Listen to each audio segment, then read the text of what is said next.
So the Golden State Warriors have been counted out by pretty much everybody.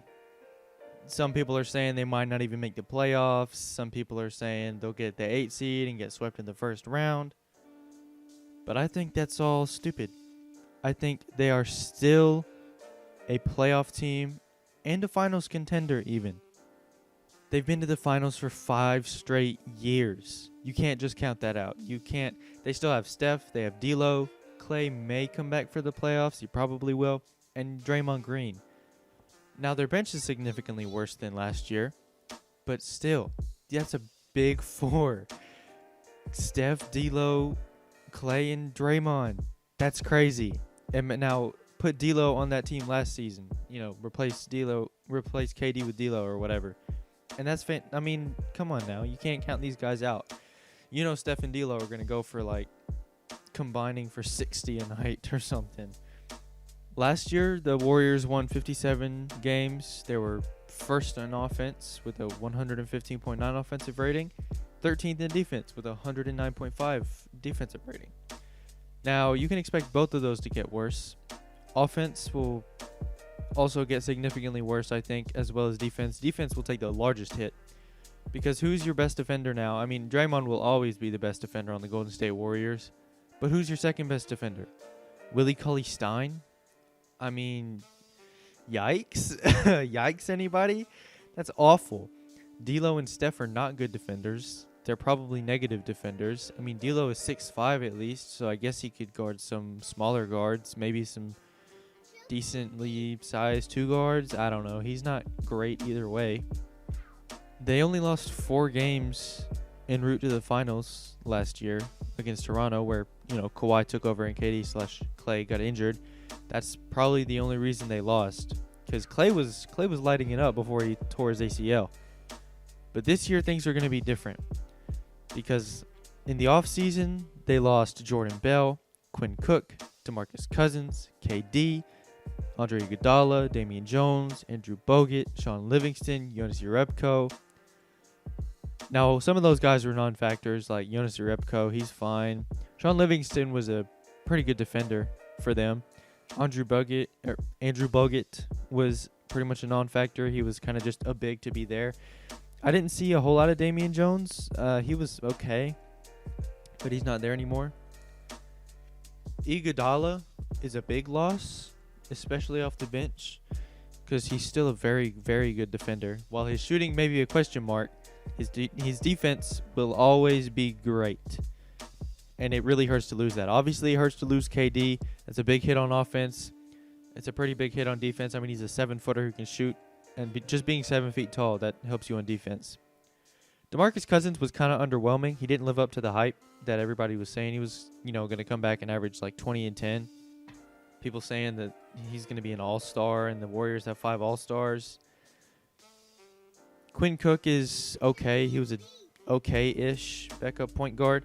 He can shoot decently well, but he hasn't shown that he can really do anything else. Jordan Bell was also nice. I was kind of surprised to see him leave and go to the Timberwolves, so that hurts a little bit. But they did bring in D'Angelo Russell via sign and trade with KD, Alec Burks, Glenn Robinson III, Jordan Poole, Eric Paschal? I don't know how to pronounce his name. Omari Spellman and Willie Cauley-Stein. Yikes. That's another big yikes for me. I mean, D'Angelo Russell is a great addition. They were losing KD, and they, were able to get D'Angelo Russell for him, kind of. They had to let Sean Livingston go and Andre Iguodala. They had to clear a lot of cap space to get D'Angelo Russell. Alec Burks he's a nice bench piece. I like Alec Burks. I think he's a decent bench player. And then it just all goes downhill from there. Willie Cauley-Stein is nice. Willie Cauley-Stein can be good. If he provides full effort this year, he can be very good. And then after that, it actually falls off a cliff. Glenn Robinson III is blech. Jordan Poole is a rookie who's okay. Eric Paschal is whatever, I guess. Omari Spellman is also kind of whatever. He's a little overweight.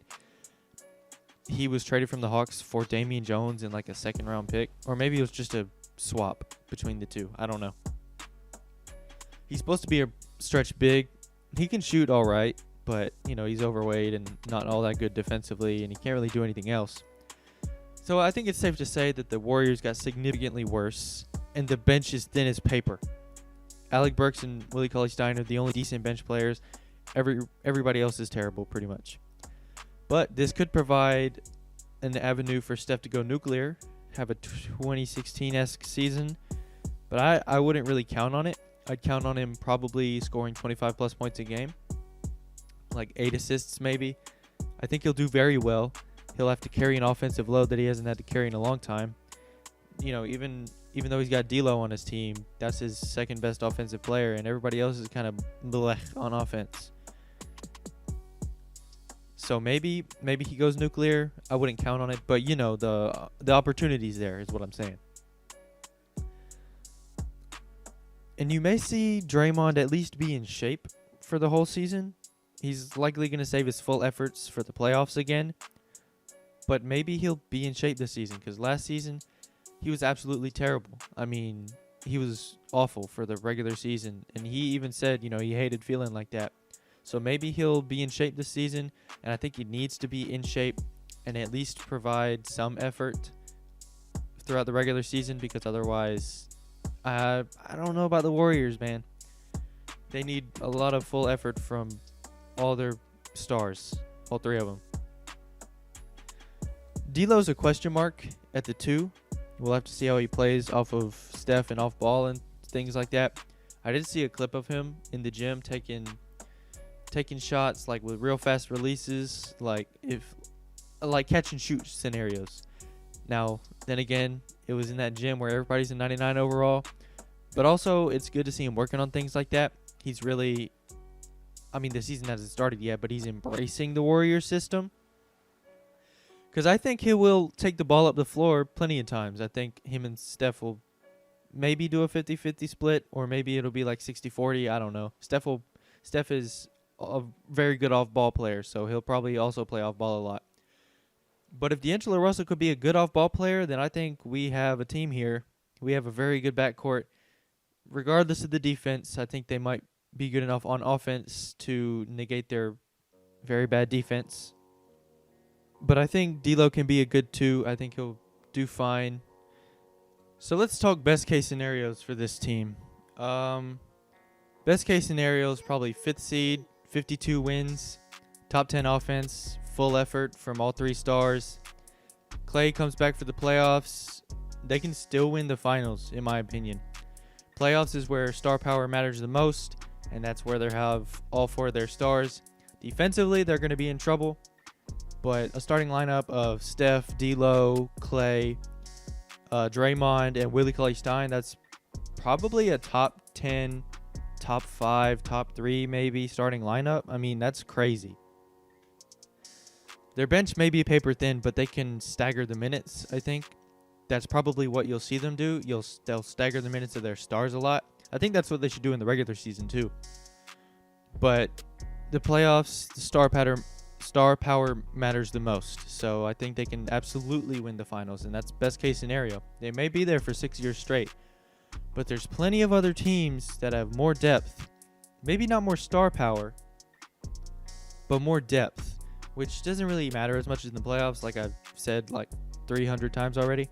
But the Lakers, the Nuggets, the Clippers, the Rockets, maybe, those are all people who I think can beat the Warriors. I think the West is wide open. Even when Clay comes back and everything like that, they just don't have that. They don't have the bench. They don't have the defense that they had in years past. Because Andre Iguodala was very key to their championships. And Sean Livingston was a plus defender, and he was 6'7" as a guard. So he could really guard 1 through 3. And they lost all of that. So they're really only above average defenders are Draymond and Clay, and those are very above average defenders. Clay's probably one of the best perimeter defenders in the league. Draymond may be the best defender in the league, period. I know that Gobert just won Defensive Player of the Year, but Draymond is so much more versatile, which is really what the Defensive Player of the Year award is about for me, is versatility and being good with your versatility. But anyway, that's for another conversation. But that may not happen. So let's talk realistic expectations now. I think realistically you can expect them to be a 6 or a 7 seed, 46 to 48 wins. You know, maybe not having that many more wins than the 9 or 10 seed because the West is super close. Steph and D'Lo will probably both average 20-plus points a game. Curry may even average 25-plus. But I can really almost guarantee that Steph and D'Lo average 20-plus points a game. Now, maybe D'Lo averages like 19.5, 19.8 or something like that. But either way, these guys are going to carry the load on offense because they have to, because there's literally nobody else. Nobody else can carry this team on offense. Draymond is, as you know, not an offensive star. But D'Lo and Steph are. These are offensive stars. And I think that they can absolutely carry the load on offense by scoring a lot of points. Probably most of their team's points. Well, I can't say most because this is the NBA and that's not how that works. But they'll carry the load on offense for sure. Now, Draymond, maybe he'll probably play 50, 60% effort levels during the regular season. I hope he kind of plays more, but you know, we'll see. This team is a huge question mark. Now, when it comes to the playoffs, they'll be a little more sure. We'll be a little more sure of their success and what they can actually do. If Klay's not affected by his ACL injury, which I don't think he will be, I think he'll be fine. But either way, this team is a huge question mark. They are very interesting, and there'll be a team to watch this year. I'm excited to see D'Lo and Steph in the same backcourt together. I think that'll be a fantastic offensive tandem. But either way, I'm excited for this upcoming season. I'm excited about the Warriors. I'm excited about a lot of teams this season. So I'll catch you in the next one. We'll see how these guys do.